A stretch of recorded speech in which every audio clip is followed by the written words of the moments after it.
Bonjour et bienvenue dans notre émission dédiée aux défis et aux opportunités du secteur agricole au sens large en France.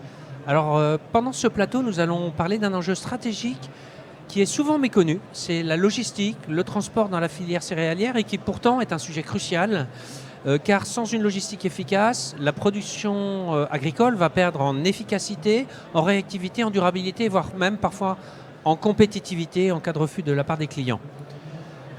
Élément de contexte, le secteur agricole est aujourd'hui sous pression. On connaît tous le contexte géopolitique avec à la fois la guerre en Ukraine qui a bouleversé les routes commerciales, les coûts de transport ont explosé, les réglementations environnementales se durcissent et puis en plus, la digitalisation peine à se mettre en place dans ce secteur où pourtant, dû à la complexité des chaînes d'approvisionnement et la volatilité des marchés, il y aurait intérêt à l'utiliser plus amplement pour une réactivité accrue. Il y a eu récemment une étude d'Olivier Frey sur ce thème et qui nous affirme que nous sommes à un tournant. Nous devons adapter notre logistique car c'est pour lui sécuriser aussi notre souveraineté alimentaire.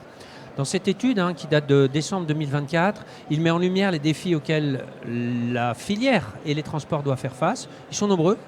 L'impact des crises géopolitiques, je l'ai évoqué tout à l'heure, qui finalement amène à de nouvelles routes. Je n'ai pas évoqué le conflit en mer Rouge également, avec des explosions des coûts de frais, des circuits d'exportation qui ont changé, et puis des enjeux bien sûr environnementaux et climatiques, puisqu'on voit aujourd'hui qu'il y a encore beaucoup de transport qui se fait en camion, et on va vers des moyens alternatifs où il y aurait la volonté d'aller vers du rail et du fluvial, et de la décarbonation du transport. Et dernière chose, les transporteurs sont fragmentés, donc un enjeu économique et technologique, avec des petites entreprises, des marges très faibles, et donc ce manque de digitalisation. Donc un enjeu important. Alors, ce qu'il propose, Olivier Frey, comme piste, il propose d'investir dans la digitalisation, c'est ce qui va nous occuper cet après-midi, pour optimiser les tournées, éviter les retards et améliorer la gestion des stocks. Également, mieux organiser la chaîne logistique en réduisant la dépendance au transport routier, en développant le rail et le fluvial et accélérer la transition vers la logistique bas carbone. Alors comment les acteurs peuvent faire face à ces défis? Quels leviers activer pour réduire cette empreinte carbone? Quels investissements sont nécessaires? Et puis quelles technologies utiliser? C'est ce qu'on va voir dans quelques instants. Nous avons autour de la table 3 experts en face de moi. Je vais commencer par lui. Monsieur Bruno Sterrin. Bonjour Bruno. Bonjour. Vous êtes directeur de la division InVivo Logistique et Stockage et également directeur des silos de Soufflet Agriculture. Alors, vous vous définissez comme un exploitant, un homme de terrain, où vous gérez à la fois des tonnes et des flux au service des organismes stockeurs. Vous êtes cette interface. Et puis, voilà, vous travaillez avec 11 silos portuaires pour l'assemblage des marchandises.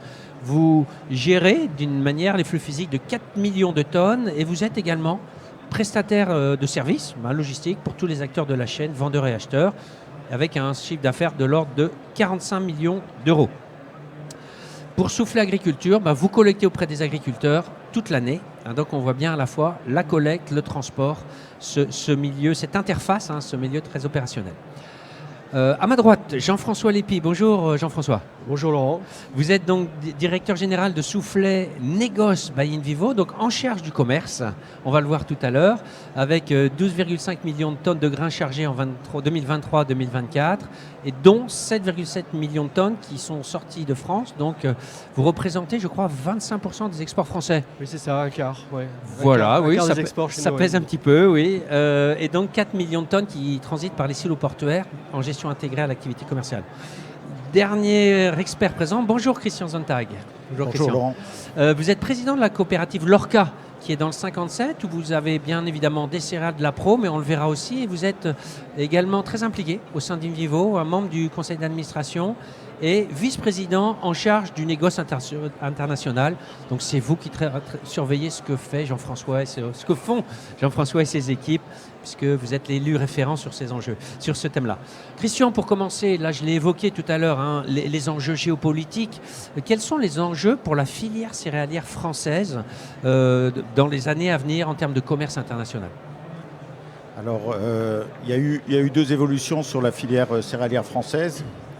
L'une sur les dernières décennies, où on est passé d'une production céréalière française qui était essentielle, qui était importante, qu'on poussait sur le marché, qui trouvait toujours ses clients, qui avait ses clients habituels.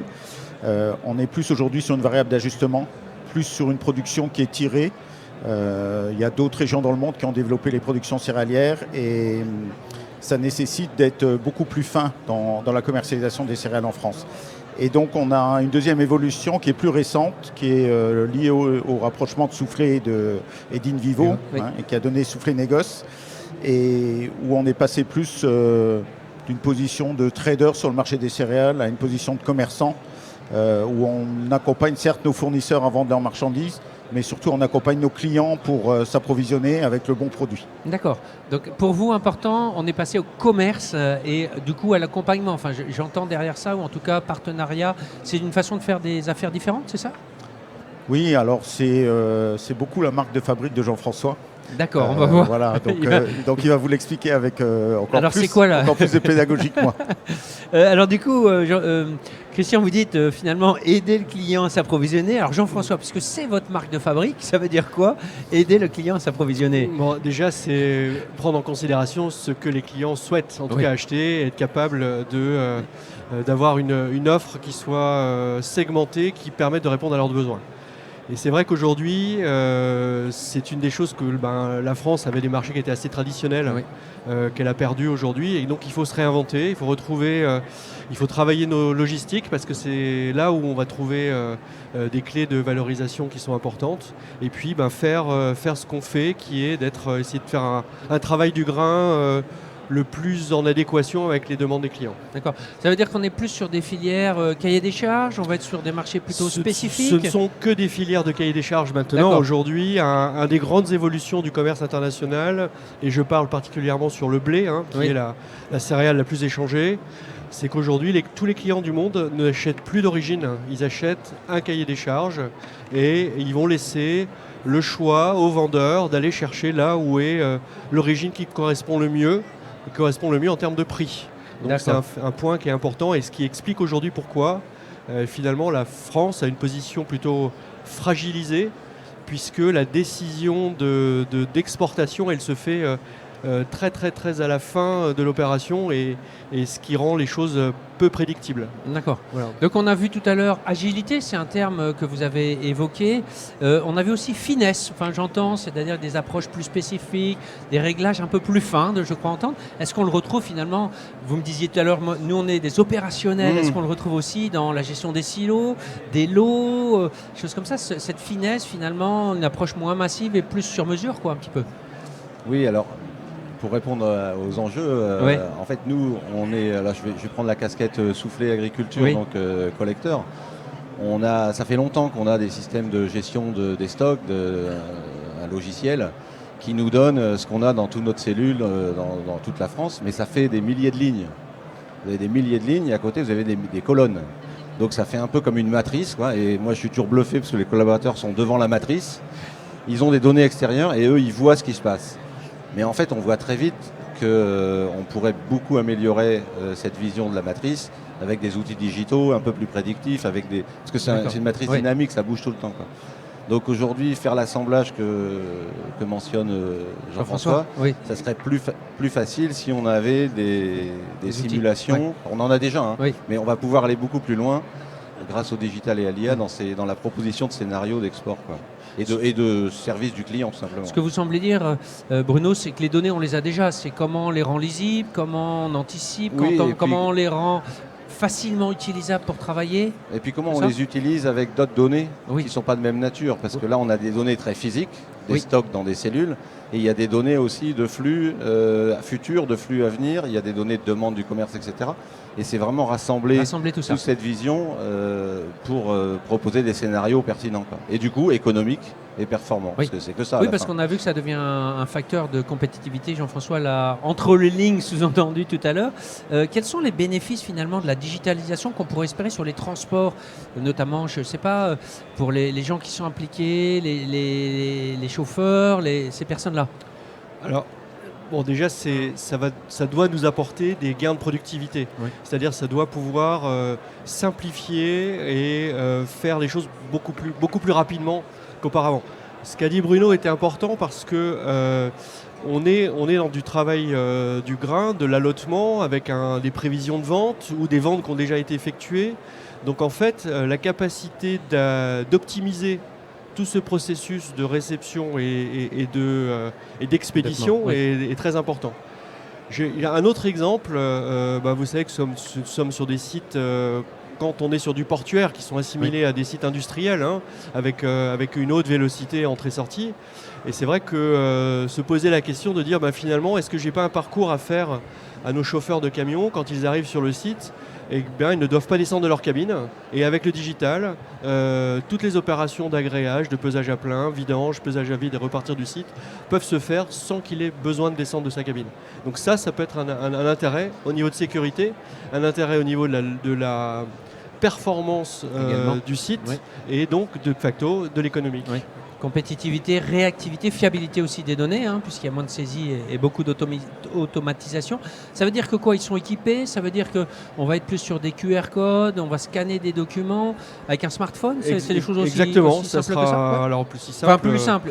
En tout cas facile d'utilisation. Il doit être facile d'utilisation, mais effectivement derrière, connecté à l'ensemble de l'informatique du métier, du silo, du commerce, qui fait que derrière on génère des économies, et on a de la prédictibilité, on a des plans de transport qui tiennent la route, on peut anticiper les aléas quand ils arrivent.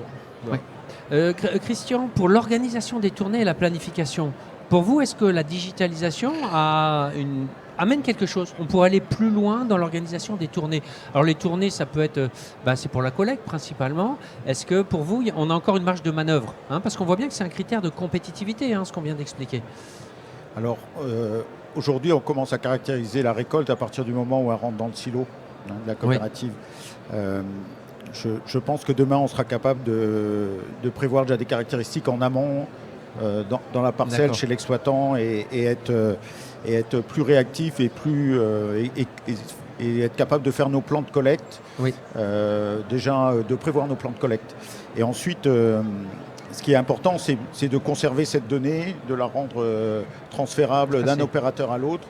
Et comme vient de le dire Jean-François, le fait qu'un chauffeur ne descende plus du camion, que ça suive, en fin de compte, la donnée va suivre la marchandise. On aura certes le flux de la marchandise, mais aussi le flux de la donnée. Et c'est cet enjeu-là qu'on doit relever. C'est ce qu'il y avait parfois avec le papier qui pouvait suivre la marchandise, des fois, où il y avait des ressaisies, des choses comme ça. Bruno, finalement, alors je reviens toujours à vous qui me dites, nous on gère des flux matières, en fait. Est-ce que, et Christian nous dit, il faudrait de l'anticipation. Est-ce que vous anticipez déjà par rapport aux moissons, par rapport aux récoltes ? Comment ça se passe et qu'est-ce que la digitalisation, les dernières avancées peuvent nous permettre d'améliorer ? Alors, plus largement, d'ailleurs, pas seulement sur la collecte, mais aussi sur l'expédition. La digitalisation, pour moi, il y a deux axes principaux d'amélioration.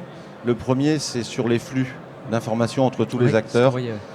Et là, si je prends un exemple simple, si un vendeur chez Soufflet vend 1000 tonnes à quelqu'un qui est à un point B qu'il faut livrer, au départ, c'est une ligne, une vente de 1000 tonnes. Ça arrive à l'ADV, ça fait tout de suite 3 lignes parce qu'il y a 3 ordres de transport. Chez le transporteur, ça va faire potentiellement 33 lignes, parce qu'il y a 33 camions. Et dans toutes ces phases-là, et à la fin, ça fait le TMS dont on parlait, qui envoie la mission. TMS ? C'est Transport Management System. Donc c'est le smartphone ? Voilà, qui envoie au chauffeur. Le chauffeur, lui, on est en train de digitaliser aussi la lettre de voiture. Et donc, toute cette chaîne, aujourd'hui, il y a encore des ruptures. Il y a encore des ressaisies. Et tout le processus aussi de correction des anomalies est très manuel. Parce qu'un camion, il part d'un point A, des fois, il se perd en route, etc. Donc ça, c'est le premier point, c'est fluidifier l'information et enlever les tâches de recopie répétitives. Le deuxième axe, c'est justement, une fois qu'on est libéré de ces tâches répétitives, apporter de l'intelligence. Et là, l'exemple du plan moisson, c'est on a la collecte, on sait qu'on a 300 sites, on va réceptionner X tonnes de marchandises, on a une capacité de stockage qui est limitée, qui n'est pas exactement à l'endroit où on collecte par famille, par silo, etc. On dit ça à la machine. On lui dit aussi qu'on veut maximiser le remplissage des cellules, pas faire des demi-cellules. On lui dit aussi qu'on a des débouchés naturels pour telle marchandise verte. Et il nous propose un schéma. Et ça, avant, c'était fait à la main. Ça prenait plusieurs mois. C'était itératif d'année en année. mais pas très évolutif. Et là, la puissance de calcul du simulateur permet d'explorer des milliards de possibilités et à la fin de faire le scénario avec le moins de kilomètres, le moins d'euros de transport. Donc, on retrouve à la fois toujours ce lien entre la fluidification des données, des flux, et finalement un avantage économique au final. Vous parliez de compétitivité sur le coup. Vous savez, moi, s'il n'y a pas d'économie... Oui, alors finalement, vous êtes aussi un homme d'argent, alors. De flux de matière et un homme d'argent également. Alors, est-ce qu'on peut parler de silo virtuel dans tout ce que vous expliquez là ? Est-ce qu'on va jusque-là ? Alors, je pense qu'on n'a pas le temps de développer suffisamment, mais le silo virtuel, c'est le plan moisson à l'envers. C'est ce qu'a dit Jean-François au départ, c'est qu'on constate à la fin, alors qu'on pourrait anticiper. Ça supposerait qu'un certain nombre d'acteurs, qui parfois sont compétiteurs, mettent en partage des données. Et ensuite, on pourrait, via le même plan moisson, mais à l'envers, on partirait du bateau et on ferait le sourcing du bateau. Bon, le commerce reste toujours du commerce, mais il faut avoir de l'ambition sur la logistique. Vous pourriez. Et le but, c'est d'assembler en fait avant de faire le transport. Pour qu'on n'ait pas de surprise à l'arrivée sur l'assemblage qualité. Ouais, l'assemblage est fait virtuellement. Pour la conduite des silos, Christian, est-ce qu'on parle aussi beaucoup du contrôle de température, des cahiers des charges où on demande de plus de traitement post-récolte? Est-ce que pour vous, la digitalisation amène quelque chose dans cette partie finalement de la gestion des silos? Alors, on a déjà de l'automatisation dans la gestion des silos, des températures, des relevés à distance. On est confronté à deux phénomènes un peu nouveaux. Un, c'est le coût de l'énergie, parce que ça demande beaucoup d'énergie, par exemple, pour ventiler des cellules. Et puis, on a un autre souci un peu, c'est les insectes, avec le réchauffement climatique, avec l'interdiction de certains produits. Et donc le digital, alors l'automatisation plus la digitalisation doit nous permettre d'être plus efficients. Donc je rejoins aussi, alors efficient techniquement et économiquement surtout. Oui, c'est ça, c'est toujours lié. Le suivi de tout ça, d'apprendre, d'être capable d'enregistrer beaucoup de données, de les conserver, d'en tirer des leçons, c'est aussi un des enjeux de la gestion de nos silos. Ouais. Jean-François, on voit derrière ça une digitalisation. On a évoqué la population des transporteurs qui, avec le TMS, Transport Management System, on a vu les données donc en termes alors on a vu les plans moissons, on a vu tout ce qui est la gestion des températures dans les silos. Est-ce que ça ne nécessite pas aussi une formation? Parce qu'en fait, c'est quand même un changement d'habitude de travail. Et est-ce qu'il n'y a pas un facteur clé de succès là-dedans, d'accompagner ce changement de méthode de travail? Complètement. Je veux dire, si les équipes qui soit opèrent les silos ou qui animent l'ensemble de toutes les activités commerciales, bien sûr que c'est très important la formation. Il ne faut pas oublier que c'est vraiment c'est aussi en faisant en faisant évoluer et en faisant les formations nécessaires qu'on arrivera à mettre en place toutes les techniques qu'on va retrouver dans l'industrie qui existe aujourd'hui. Même si nos outils ne font que transporter et manipuler des tonnes et du grain, il n'empêche qu'on va essayer de s'inspirer de tout ce qui se passe dans l'usine 4.0, etc., dans tout ce qui est digitalisation, ce qui va permettre finalement d'avoir un peu moins, peut-être avoir plus d'efficacité dans le personnel. Je pense par exemple en maintenance. Aujourd'hui, on est quand même tous mis en place de la maintenance prédictive. On modélise nos outils dans un appareil et qui nous permet de faire des interventions préventives par anticipation. Exactement. Et ce qui permet d'avoir en fait des outils qui sont performants tout au long de l'année. Voilà, par exemple. Ne pas avoir l'accident au pic de la récolte Exactement. La veille de. Alors, puisqu'on est là-dessus, on parle aussi du commerce. Est-ce que cette digitalisation, là, on a vu beaucoup, donc technique, économique, très liée dans l'amont. Est-ce que pour le commerce international, il y a aussi un intérêt pour les contrats, pour les flux de documents en aval? Là, on a beaucoup parlé de l'amont. Jean-François, c'est votre partie. Clairement, oui, absolument, c'est ma partie. Clairement, tout le commerce qu'on fait, que je vais appeler de proximité, que ce soit en France ou sur l'Union européenne, est de plus en plus digitalisé. C'est-à-dire qu'on a des systèmes automatiques où nos systèmes informatiques communiquent avec les systèmes informatiques de nos clients et on a des échanges de documents qui sont automatisés en temps réel. Donc ça, c'est plutôt bien. Par contre, quand on commence à prendre un cercle un peu plus loin, qui va être du commerce international sur du pays tiers, alors il y a des pays qui sont sophistiqués, puis il y en a d'autres qui le sont un peu moins. Là, on est au-delà de l'Europe, c'est ça? Là, on est au-delà de l'Europe, exactement. Et vous avez des règles de commerce international qui sont que, par exemple, un capitaine d'un navire n'a pas le droit de décharger son bateau tant que ne lui est pas présenté le titre de propriété de la marchandise original. Non. Donc le Covid a fait bouger quelques lignes. Voilà, il y a une initiative qui est faite au niveau international avec les grandes entreprises de commerce de grains qui s'appelle Covantis, dans lequel ils veulent digitaliser, ils souhaitent digitaliser des flux. Alors c'est surtout du soja sur la Chine. Oui. Et l'ensemble des processus documentaires sont complètement digitalisés. Ce qui fait que finalement, on a un coût de processing qui est très compétitif. Et puis on peut agréger des fonctions qui n'étaient pas agrégées avant. Par exemple, l'assurance, par exemple, des systèmes, des flux bancaires. Et tout ça contribue à fluidifier énormément l'acte de commerce. Alors, en Afrique, on n'y est pas encore. On y travaille, mais l'exemple de ce soja sur la Chine est très intéressant à mon sens. D'accord, donc il y a un pilote qui existe. Alors la question qui se pose toujours, Christian, c'est quid de la donnée, à qui appartient la donnée? Qu'est-ce qu'on en fait? Moi j'ai compris dans tout ce que vous m'avez dit que finalement les données vous les avez. On est d'accord, il y en a beaucoup. Il en manque? Est-ce qu'il en manque? Un peu?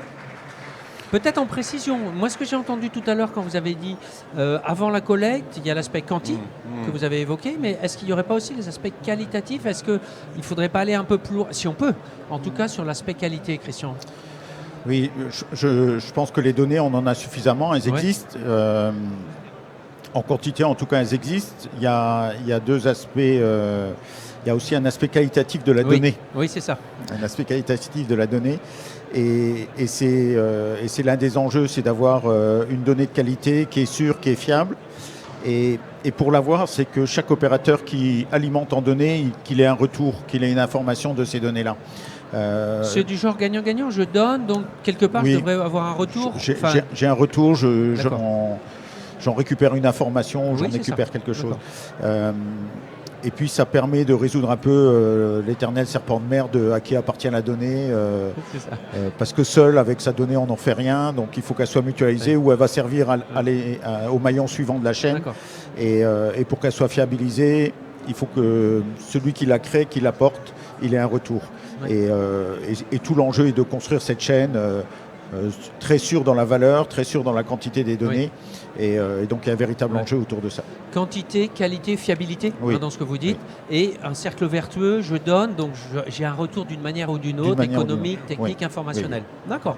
Alors, il n'y a pas un jour sans qu'on parle d'IA, donc on va parler d'IA, d'accord? Sinon, on aurait raté la journée. Jean-François, quelle place pour l'IA? À quoi ça pourrait, ou ça sert déjà, je ne sais pas, l'IA? Tout à fait, oui. Alors, moi, je pense que l'IA doit nous aider à fiabiliser certains processus qu'on a aujourd'hui. Je prends un exemple très simple. On a des instruments de paiement sécurisés, comme ce qu'on appelle les crédits documentaires, dans lequel c'est le jeu de documents qui doit être absolument conforme à la manière dont la lettre a été écrite. Et typiquement, on pourrait avoir l'IA qui viendrait screener les documents qui sont faits et vérifier qu'il n'y ait pas d'erreur et que ce soit bien en conformité. Et du coup, bien sécuriser le flux. Et comme les documents sont conformes, le paiement est réalisé. Donc ça, c'est peut-être un exemple où c'est des choses assez simples. Un autre exemple qui est peut-être plus intéressant, c'est dans la gestion des aléas. Et je vais vous citer l'exemple qu'on prend assez souvent, c'est de ce qui se passe. Je vais parler de l'Argentine et je vais parler de Upriver. Donc en Argentine, vous avez donc tout le Rio qui est un grand bassin d'exportation de céréales où, comme à Rouen, les bateaux vont commencer à se remplir en Upriver et puis vont finir sur les ports en eau profonde le long de l'océan Atlantique. Et en fait, le Rio, il a une énorme variabilité jour après jour de niveau d'eau, et qui est très difficile à prévoir. Et parfois, prendre la décision, avoir une information 24 heures ou 48 heures à l'avance, modélisée par un modèle IA, pourrait générer des gains de compétitivité. Pour savoir si on embarque sur ce port ou pas. Ou pas, exactement. Ou si on prévoit qu'on va en mettre que 5000 tonnes de moins, ou 5000 tonnes de plus qu'on n'aura pas acheté sur deuxième port. Voilà typiquement ce genre de choses qui pourraient nous aider dans nos flux. Est-ce que, Christian, quel intérêt finalement de l'IA par rapport à ce qui se fait aujourd'hui selon vous? Qu'est-ce que ça peut apporter dans cette dans la partie transport logistique, qui est Ouais. le thème du jour et de l'heure. Alors on en parle beaucoup. Moi je reste très modeste par rapport à l'IA. Je pense que l'intérêt c'est cette capacité à traiter énormément de données, Oui. à en tirer des leçons, à en tirer de la prédiction. Là ce que vient d'évoquer Jean-François, on n'a pas besoin d'aller en Argentine, on va sur la Moselle, puisque la coopérative Lorca, on est très présent sur la Moselle. Donc on passe sans transition de l'Argentine à la Moselle. Voilà. alors. Ouais. Et on a parfois ce souci de base d'eau. Donc effectivement, on pourrait avec le traitement de beaucoup de données, d'être dans la prédiction et donc d'aider le Puissance flux. de calcul, rapidité de calcul. Puissance Et de fiabilité calcul. aussi peut-être. Oui, et du coup fiabilité et le côté prédictif. Oui, Une prédictif. fois qu'on sait. Bruno, c'est quelque chose que vous utilisez, vous voyez un intérêt, vous, sur les flux, Oui, en matière info, ouais. comme ce que j'expliquais tout à l'heure, Ouais. mais pour ajouter, on a beaucoup parlé des clients, on a parlé Oui. de performance économique. Moi, je pense aussi aux Aussi, collaborateurs, Oui, parce que c'est des tâches parfois qui sont compliquées, qui sont stressantes, et l'IA justement peut pré-mâcher le travail, proposer des scénarios. Après, l'humain reste oui. en dernier recours le décideur. Et la tâche est plus intéressante finalement. Se copier des erreurs dans une Oui. chaîne de flux ou réfléchir avec l'IA à plusieurs scénarios logistiques. Donc pour les collaborateurs, je pense que c'est quelque chose d'intéressant. D'accord. Et c'est pour moi indispensable aussi, puisque les gens qui nous rejoignent, parce qu'on a des gens de personnes, Oui. si on ne propose pas aussi un cadre de travail avec les outils d'aujourd'hui, on se fait aussi larguer, quoi. Oui, il y a On une parlait nécessité d'être c'est à très- date sur les technos. Ce à fait. que vous dites aussi, est-ce que, tout à l'heure on l'a évoqué aussi sur les silos, les installations porteurs, on parle d'OAD dans ce cas-là, c'est-à-dire que c'est des outils d'aide à la décision. Ils viennent Oui. au final, ils viennent aider. Au final, vous dites la décision appartient à l'homme quand même. C'est ce que je crois entendre quand même. Alors, ce qu'on est c'est-à-dire en train de que- faire sur un programme d'acculturation à l'IA, Oui. on travaille avec de la formation, et Oui. on appelle ça des cas d'usage en Oui, fait. c'est ça. Et tous les gens identifient des cas d'usage, après on en retient pas, on les développe pas, mais voilà, on part du terrain en fait. On part Ouais. de l'expérience des gens. Pour terminer, Christian, en résumé, finalement la digitalisation sur le transport, la logistique, on a vu l'intérêt technique, économique, réactivité. Comment vous décririez ça? Et est-ce qu'il y a aussi un intérêt environnemental? Parce qu'on a parlé carbone, décarbonation, et on l'a peu évoqué dans le débat, mais est-ce qu'il y a un vrai intérêt aussi grâce à tout ça? Premier intérêt environnemental, moins de papier. Voilà, Oui, par on va dire exemple. simplement. Voilà, des forêts. au moins. Après, je dirais plus de données Oui. qu'on peut traiter de manière peut-être plus simple pour les Oui. opérateurs. Oui. Et puis, alors plus simple mais plus efficace. Oui. Voilà, plus efficace dans la chaîne. Et pour boucler avec l'introduction, finalement pour mieux servir le client. Oui. Voilà, d'être final. capable d'utiliser tout ça pour mieux servir le client, parce que ça reste quand même la base du commerce. Oui, tout à fait. Pour le commerce, il faut un client. Bruno, en résumé, par rapport à ce qu'on s'est dit, digitalisation, logistique, transport, quels grands bénéfices, qu'est-ce qu'on peut en retenir? En 2-3 phrases. Comment? En 2-3 phrases. Ce qu'on en retient, c'est qu'on avait beaucoup de systèmes existants Oui, et qu'il faut les fluidifier tous ensemble au travers des capacités d'aujourd'hui, quoi. On était trop, j'allais dire malheureusement, en silo parfois, entre Y compris les pour les différents données. acteurs, y compris pour les données. Et donc voilà, c'est l'accès à des données hétérogènes qu'on arrive à travailler dans un seul Tout ça. système, un seul bloc. d'accord. Avec un souci de simplification, nous dit C'est ça. Christian, qui me semble intéressant. Vous l'avez évoqué plusieurs fois. Jean-François, donc dans le commerce, vous voyez quoi du coup? On a vu l'exemple tout à l'heure Covantis sur du soja vers Oui. la Chine. Alors, Est-ce qu'on peut rêver d'étendre alors, des choses comme ça? on peut rêver, mais une tonne de blé, même digitalisée, elle reste une tonne de blé. Donc il faut quand même la transporter. Oui, revenons au physique. Et la manutention. Non, mais c'est vrai que on peut imaginer demain, dans un monde qui soit beaucoup plus fluide qu'il ne l'est aujourd'hui, parce que finalement notre métier qui est de vendre à l'export nos céréales est quand même un métier qui est complexe. Il y a beaucoup d'aléas, on gère beaucoup de données à un moment donné et de contraintes qui nécessitent une réaction à vif, à chaud. Et c'est vrai que tout ce qu'on va pouvoir anticiper en amont va nous permettre de nous aider. Donc on peut espérer avoir un monde demain dans lequel on ait une fluidité dans nos documents, une fluidité dans nos échanges qui fasse qu'on ait que des aléas, des vrais aléas à gérer, qui sont les aléas de météo, de choses comme ça. C'est la capacité de réponse aux Voilà. aléas qu'on est en train de décrire. là. Exactement, s'exposer positivement aux aléas. C'est Ouais, ça, merci. les vivre un peu mieux. Merci beaucoup à tous les trois. Je vous souhaite un très bon salon de l'agriculture et merci pour vos contributions. Bon salon.